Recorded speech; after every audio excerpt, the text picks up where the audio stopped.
And for continuing coverage on the Iran conflict, Jeff Paul joins us live from Dubai. Jeff?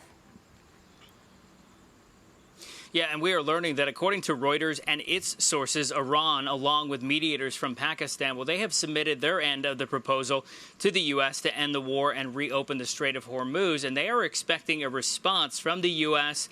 By tomorrow. At the same time, we are also learning that President Trump earlier in the evening held a phone call with some regional leaders. This would include countries like the UAE, Saudi Arabia, and Qatar. A regional diplomat told Fox News the call was very positive and that good progress is being made. They added regional leaders were supportive of the progress and of the breakthrough, they called it, that President Trump achieved with the talks. Now, U.S. Secretary of State Marco Rubio, who is in India right now, also signaled that things are moving in a positive direction. At one point, he was asked if there's any news to report on a potential deal with Iran, and here is how he responded. This problem will be solved, as the president's made clear one way or the other. We hope it's done through the diplomatic route. That's what we're working on, and perhaps there'll be something to talk about on that topic while I'm here on this visit at some point. Pakistan had sent its army chief to Iran to help with the negotiation process. They met with Iran's foreign ministry, whose spokesperson had this to say regarding a potential peace deal. I can say that over the past week, the process has moved towards reducing the points of disagreement, but there are still issues that need to be discussed through the mediators. We must wait and see where the situation will end up in the next 3 or 4 days. Now, the Gulf and the entire Middle East region is now waiting and watching to see if this can get across the line. It is worth pointing out that countries like the UAE, like where we're at, including Saudi Arabia and Qatar, they were crucial in pushing President Trump to not attack Iran and to let the negotiation process play out. They're hoping that patience has paid off. Tommy? We're all hoping. Jeff Paul, thank you so much. All right, bringing it out to the table. Kevin Corke, we've been waiting for this for a couple months now. It feels like we're maybe on the cusp. I don't want to be overly optimistic because it feels like we've been close to here before. But the president sounded very optimistic in that Truth Social post. Sounds like he's wrapping some things up. But we know two things. The strait must be reopened, and Iran cannot have a nuclear weapon. And if they're willing to concede those two things, maybe we're onto something. I kind of feel like Charlie Brown, you know, that old Peanuts cartoon, I should say, where, you know, he would get right there to the football, and every time Lucy would snatch it away at the very last minute. So in this circumstance, I'm not saying that we're Charlie Brown and we're just going to get there, and the Iranians are once again going to come up with a last-second reason to delay the talks or to extend the talks. I would say this. The president would not have come back to the White House were he not pretty confident. And I think the vice president as well. This tells me that something big is brewing. Will it happen today? Possibly. Will it happen tomorrow? But I would say this, no matter what happens moving forward, it is crucial for the Iranian people to stop being abused by their government and obviously to reopen the Straits of Hormuz, because if energy prices go down, that's not just great for our country and our consumers, it's great for the globe. Yeah, certainly is. And those gas prices are hitting people hard right now. So we're all very hopeful that we're in a good spot.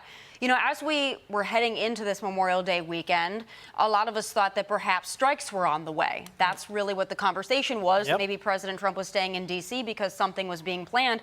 I think this, if it materializes, is a much better option. But again, to Kevin's point, we have to be cautiously optimistic because we know Iran likes to delay. And we know that the proposals they've sent back and forth in the last several weeks have been unserious. Yeah, exactly. And one of the questions has been, is Iran tapping along this president, even as he continues to say, look, we could return to military strikes at any time. And like you this morning, I thought I might wake up and things may have changed on a Saturday morning. It wouldn't have been the first time that happened. The president told Axios he was 50-50. This was just reported today that he was 50-50 on reaching a deal or military strikes would continue. There are those who support the president in the military, former military, who are concerned about the state of Iran as it is today and would it remain intact. Specifically, General Jack Keane, he was on our air today. He said, does this, his question was, would a deal empower Iran? What state would it leave it in? Would it be weakened enough that its people could actually rise up? And would they walk away with possibly billions. We have to wait and see. We don't know the details yet. We're still waiting to see, once this is announced, if it is announced, exactly what it entails.